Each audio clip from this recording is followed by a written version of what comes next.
HO Talk Show.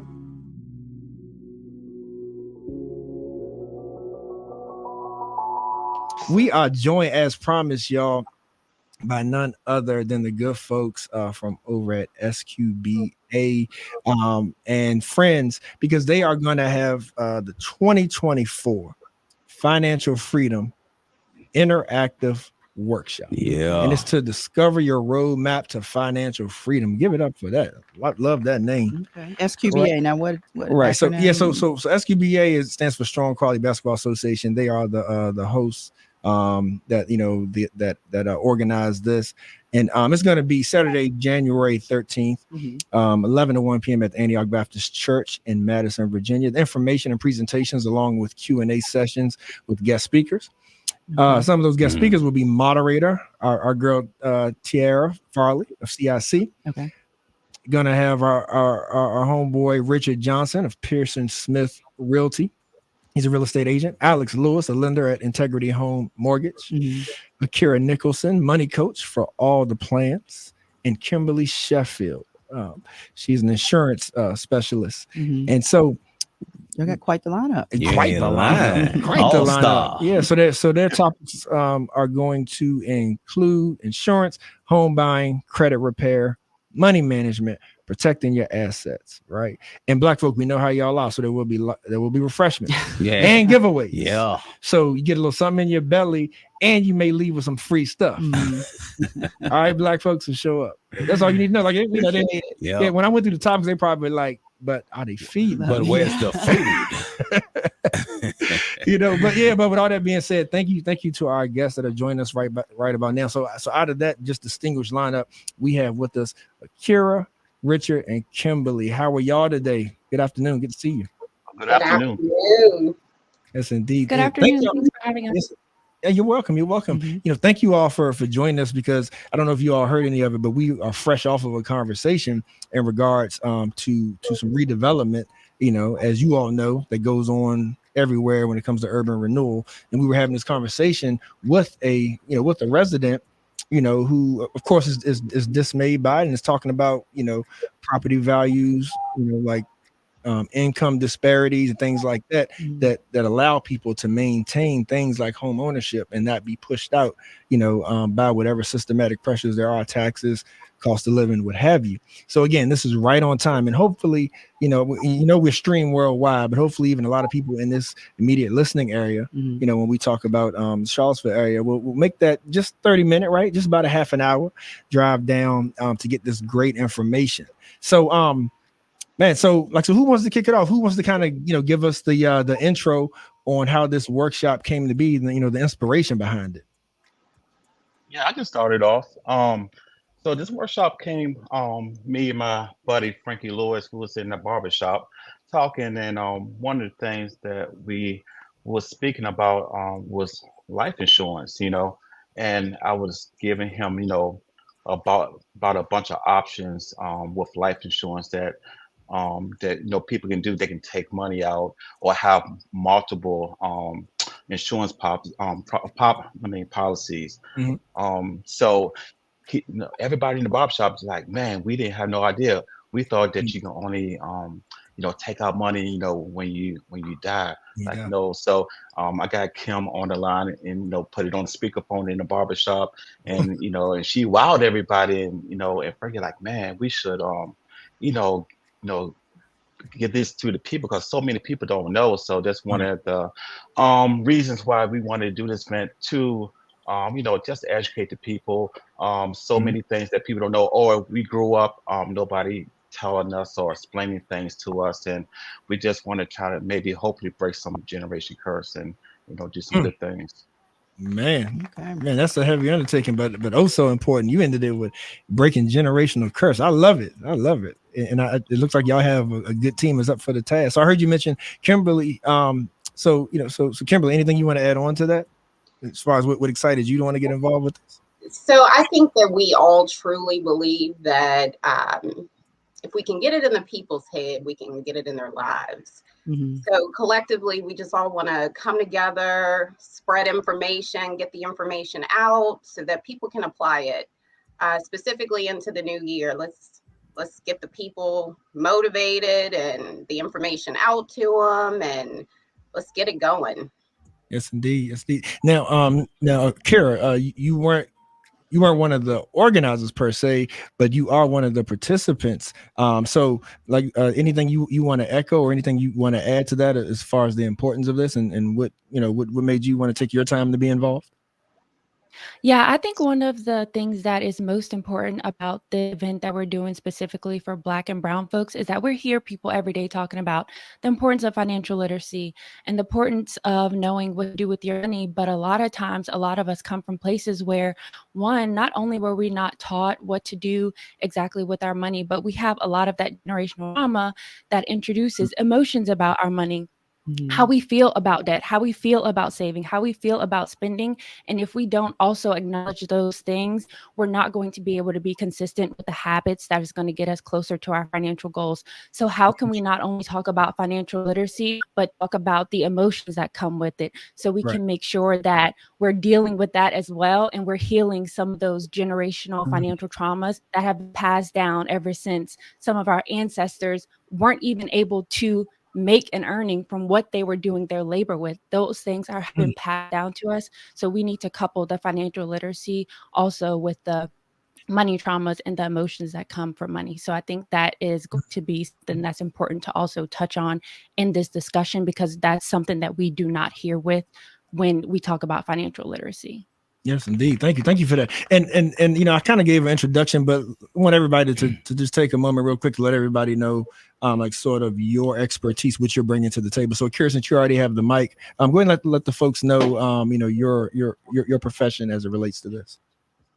Sure. My name is Aqura Nicholson, and I'm a money coach for women. So I help women specifically with coupling healthy money habits and overcoming some of the money trauma that they've experienced in the past or that has been passed down to them, so that they can reach their financial goals, whether it's saving, whether it's paying off debt, whether it is, trying to build up a retirement or sending your kid to college. So I help them pair what money habits and the emotional impacts that comes from our history with money with their financial goals.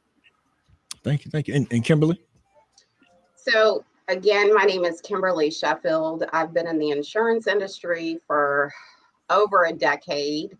I specialize in life and health insurance. However, I do it all: auto, home, fire, commercial, business. But again, my specialty and passion is fueled by the life insurance piece. All right, thank you. Richard?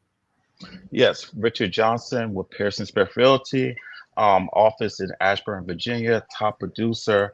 I help with selling homes, buying land, rentals. I do all Northern Virginia, Central Virginia. So I'm pretty much everywhere.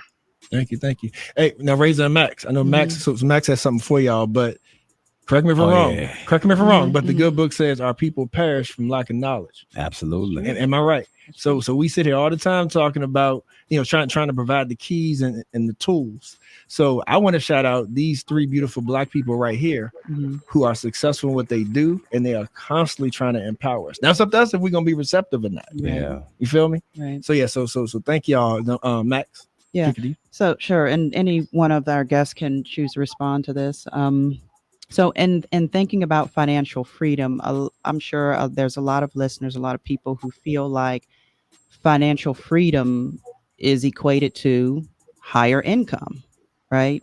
And so maybe you all can kind of clear up the misnomer of whether or not financial freedom and the things that you have that you'll be covering during your workshop: insurance, home buying, credit repair, money management, protecting your assets, can that be achieved on a fixed or lower income?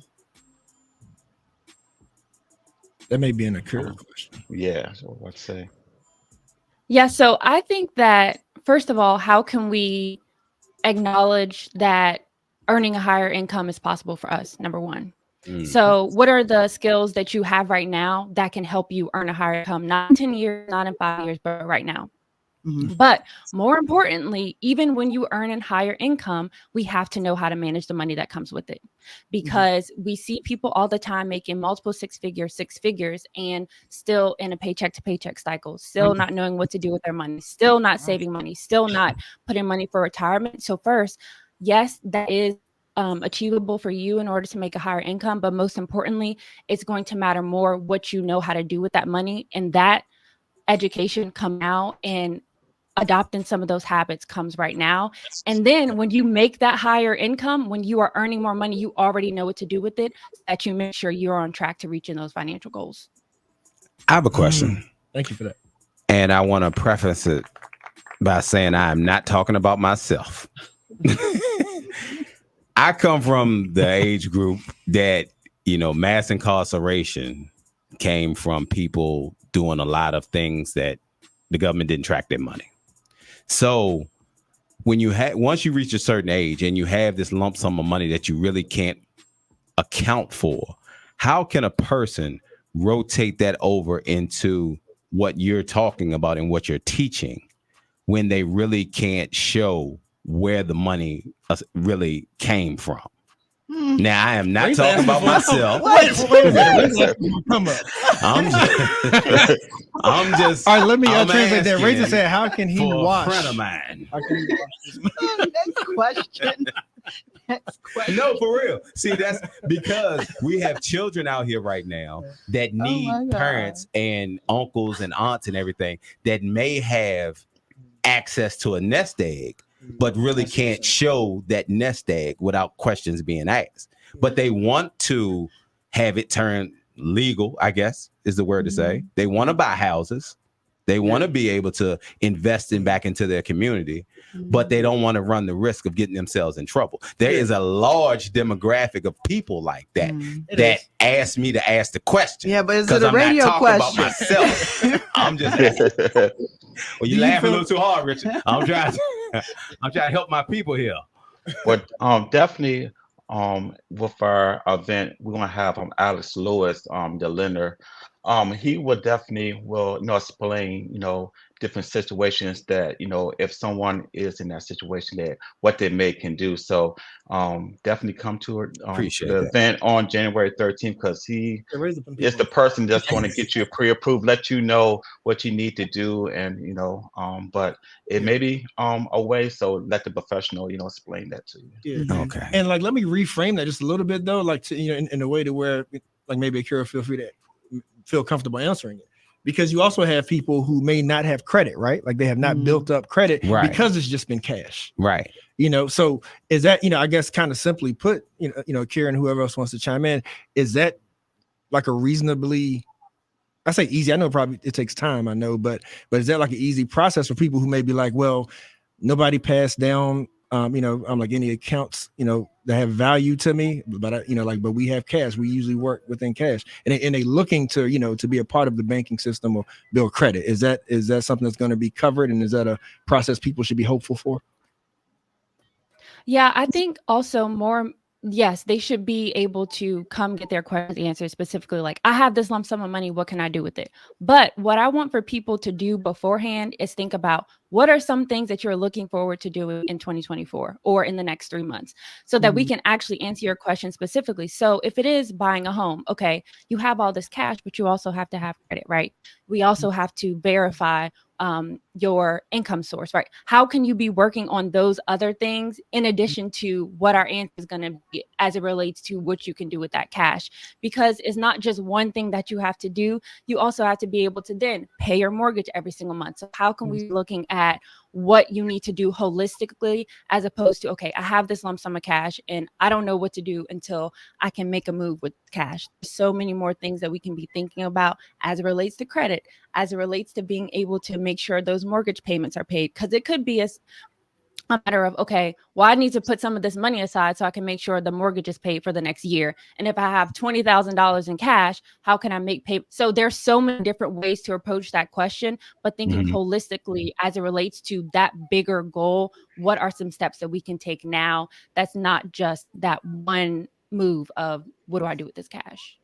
Yeah, thank you for that. And Kimberly, I feel like that this kind of feeds right into your expertise, because and of course, we telling everybody, in January you got it 10, and we're not going to give too much free game right now, but then the event's free, but we're not going to spoil anything. So January 13th, Saturday, 11 to 1 at Antioch Baptist Church in Madison. Again, brought to you by Strong Quality Basketball Association.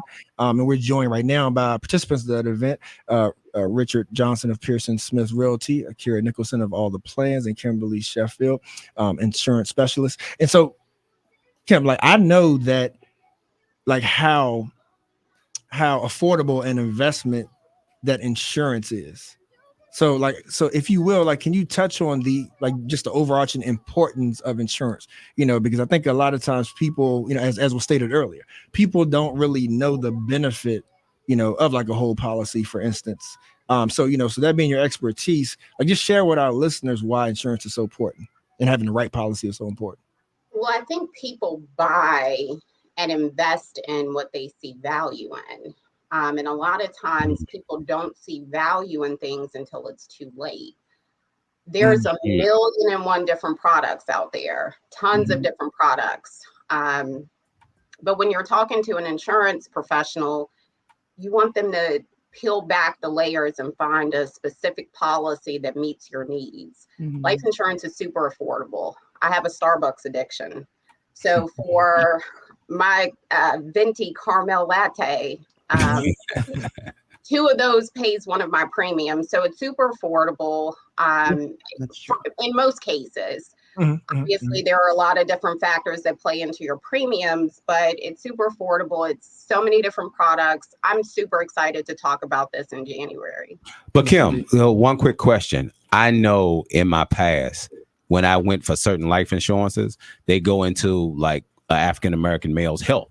What have you been through? Are you a risk? All these different factors that can be depressing because you want to do right, but you really don't see where when you get turned down for insurance premiums, or like you go for a big policy to make sure your family's taken care of, and then they want you to go through health records, and our community is plagued with all types of issues, and then you get turned down.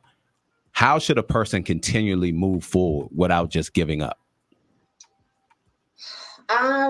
So you really need to be straightforward in the process.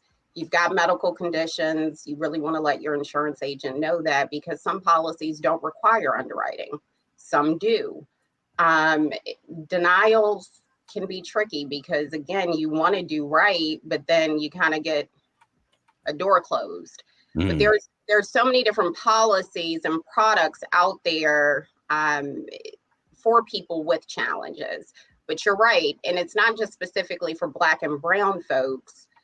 Depending on the product, it will require a personal history questionnaire. Sometimes it'll require an attending physician statement. So it's really based off of the product that you're purchasing and how much of a death benefit you're applying for.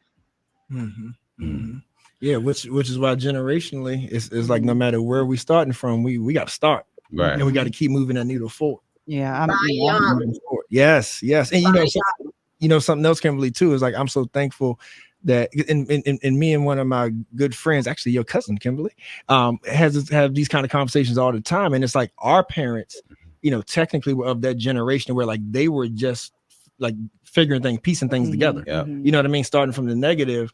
And unfortunately, too many times a lot of us still have to start from the negative even later. But just generationally speaking, our parents were the ones that grew up doing Jim Crow. Like our parents were the ones who benefited from affirmative action, and where they wouldn't even have gotten considered for jobs. Right. So so I'm thankful to my parents to where like I've been like legacied in to like certain accounts and policies and whatnot. So no matter where we're starting, we got to keep building it up, because the fact is that there's people who are benefiting and creating wealth, generational wealth, right? And so just like Richard said in the beginning, we got to break the generational curses in order to build that generational wealth. So first things first, and that's why this event is so important, Max. Why do you think a lot of these topics that happen to be on the agenda for the workshop are so difficult to discuss amongst Black people or families or with a parent and things like that? What? I mean, I guess I'll ask that first. I'm sure you work with a lot of people and get a lot of feedback. Why is this these particular topics so challenging amongst us? Well, The main for reason is me, because okay, I'm go ahead. sorry. Yeah, go ahead. For, Go ahead, for Kim. for me, no one wants to talk about death and dying, right? So for me as a professional, I had to get really comfortable with giving folks a gentle reminder. This is the only insurance policy that you're guaranteed to use. Folks walk around with homeowners insurance, auto insurance for years and never use it, right? Yeah. But with life insurance, it's the inevitable. We're all going to die, right? So people don't want to talk about life insurance, and so I think that's one of the biggest challenges when we're talking about life insurance.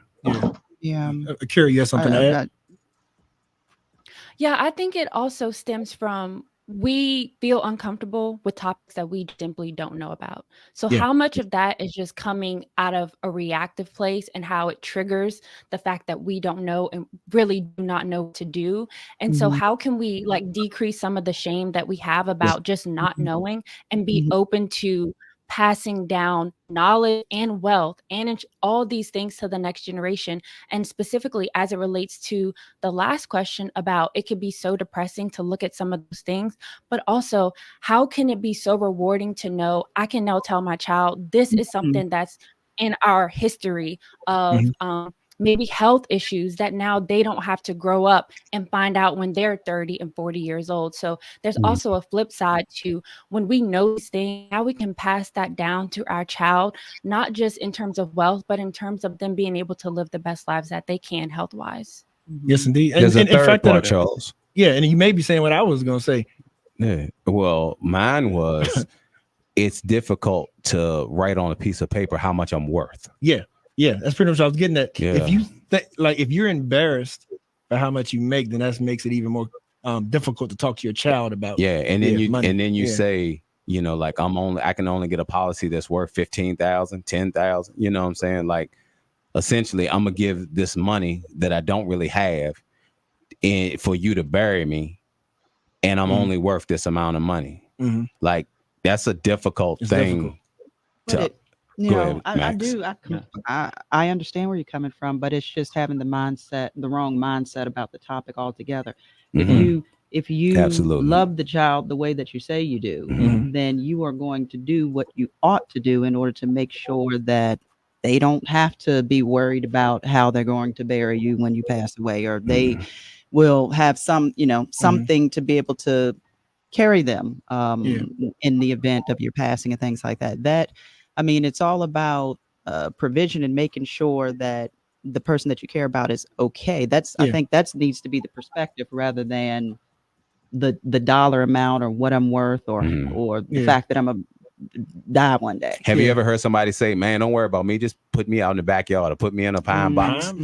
You know what I'm saying? And that's just that's also another way. That's a reaction to it. Right. People don't want to deal with the fact that I can't really get the insurance that Kim is talking about to bring generational wealth, or what Richard was talking about to make life changes. Like, whatever decisions I've made in my life, I'm at a point now that I can't make that happen. They won't even let me give them money so I can take care of my people. Yeah. And it's also steps. It's also steps to it, right? It's like sort of each generation, maybe, it's taking yet another step. And that's sort of our responsibility. Because what I was alluding to earlier, I don't want anybody to think like that my parents were rich by any means, because they weren't. But it was something as simple as, what I was alluding to was like an insurance company.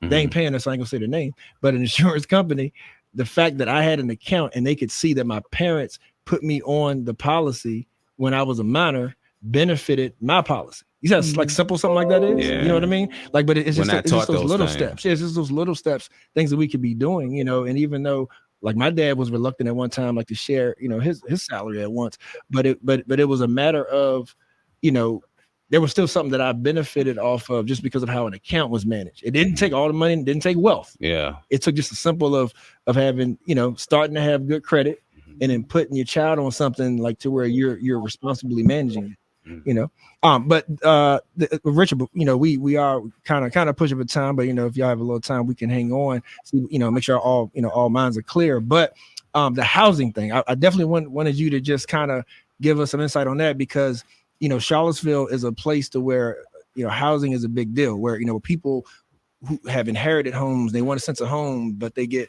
priced out, a lot of the times. And then we look at inflation, and we look at like there's a housing boom right now, and the inevitable is that it's got to crash sooner or later. You know what I mean? And I know you're a realtor, like so bear with me though, because no, you're fine. And I'm gonna tell y'all a quick joke though. They say how they say it's a buyer's market or seller's market. Truth is, it's a realtor's market. Yeah. I ain't trying to take this from you, but it's a tough market. But I wanted you to touch on that though, like when it comes to housing though, like just any insight for our listeners when it comes to folks who think that they can't be a homeowner. Yeah, definitely. I can help with that.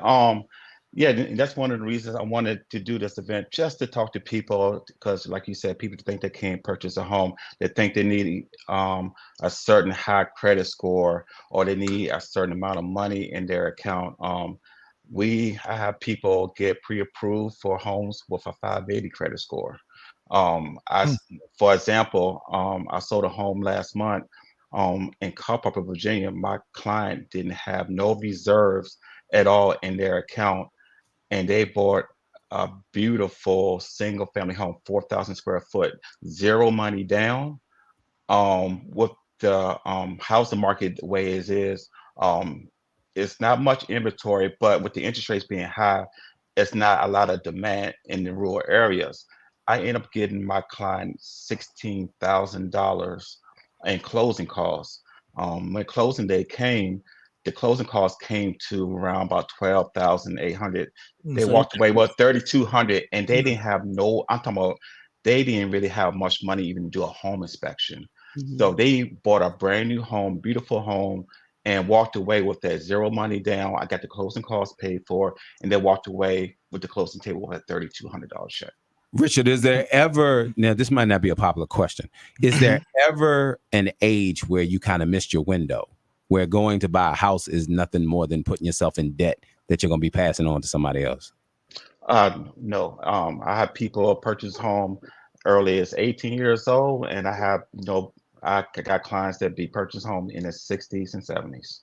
And now, is that because a house technically is something that's going to build value, like land is going to increase in value? So is that why it's always? Oh, yes. Yeah, definitely. That's one thing. Real estate, increase and build wealth. For another example, I sold a house in Orange County. We purchased the home being the highest sold home in the community, in the neighborhood. Within 3 months of my clients staying in their home, their value went up $100,000. They could have turned around and sold their home for $100,000 in cash in pocket because of the demand. So with the housing market being not much of a inventory, people are, once a house sells and Billy or Sarah see the house, oh, this house just sold for $300,000, listed a house. And with the demand of people buying houses, that house goes for $330. Then the next person buys it. So within that 3 months, the housing prices, the comps went for 100,000 over within 3 months. So that's one thing with real estate. It makes you money. For another example, 3 weeks ago, I sold a house. It was a cabin, and my clients bought it for $150,000 5 years ago, and he turned around and sold it for $355. So he walked away with $200-some thousand in his pocket within 5 years. And that's the beauty of this workshop. I gotta applaud y'all on again, is that like you're covering everything, like insurance, home buying, credit repair for those need to start there, and money management. Of course, we all, no matter what level you at, need that money management, and then protecting these assets. So so the inclusiveness of the topics, I think, is just crucial. And I think this is the right way to go about it, because we were just having a conversation like we had before, that we've had before, but just with today's show, it's like we're not a monolith, right? It's like we can celebrate each other's victories, and even though we all start at different points, we may be at different phases, right? But helping each other, right, and not hating on each other, helping each other, and then then maybe I'll get to the next step I'm trying to get at that you may already be at, But thank y'all. Want to give y'all, last word to, to just once again pitch the event.